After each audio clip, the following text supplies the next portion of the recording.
नमस्कार।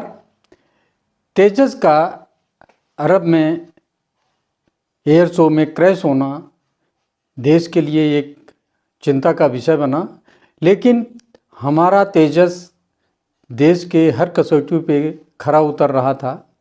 पूरे वर्ल्ड की मैन्युफैक्चरिंग कंपनियां जो हैं, जो फाइटर प्लेन बनाती हैं, उनकी निगाह तेजस की सफलता पर थी और उनके एक तरीके से देखा जाए भारत एक प्रतिद्वंदी के रूप में उभर रहा था। ये उनके लिए चिंता का विषय बना हुआ था। तो इसी की कड़ी में अब लगता है कि तेजस क्रैश हुआ या क्रैश कराया गया, ये एक महत्वपूर्ण बन रहा है, क्योंकि तेजस की परफॉर्मेंस को लेकर पीछे जो परफॉर्मेंस चल रही थी उसको लेके कोई ऐसी गुंजाइश नहीं थी कि उसमें कोई कमी दिखे, और कोई कमी थी तो वो इम्प्रूवमेंट की गई थी।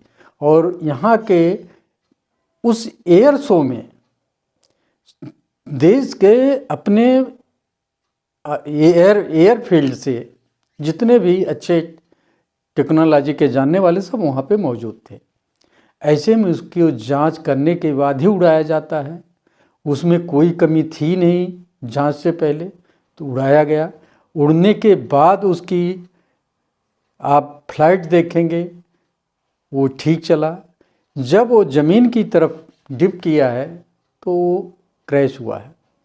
लेकिन एक जगह शंका उत्पन्न होती है, जो तेजस के लिए बहुत बड़ा एक तरीके से प्रतिद्वंदी है, वो अमेरिका की कंपनियां हैं जो फाइटर प्लेन भारत को बेचना चाहती हैं। वो नहीं चाहते, इनका जो ग्रुप है वो नहीं चाहता भारत अपना फाइटर प्लेन बनाए।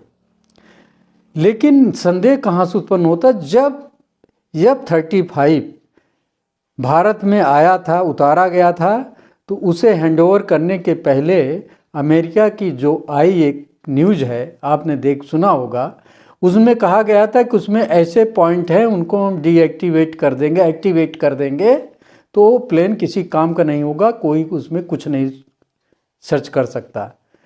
तो क्या हम ये नहीं सोच सकते कि तेजस में लगा हुआ जी कंपनी का इंजन में ये सुविधा नहीं रही होगी? ये चिंता का विषय बन रहा है, जांच का विषय बन रहा है कि भारत के इस तेजस में जो भी विदेशी कंपोनेंट लगे थे उनकी रिलायबिलिटी क्या थी और उनके अंदर क्या ऐसे सैबोटेज करने की क्षमता वो कंपनियां रखती थी अपने लिए।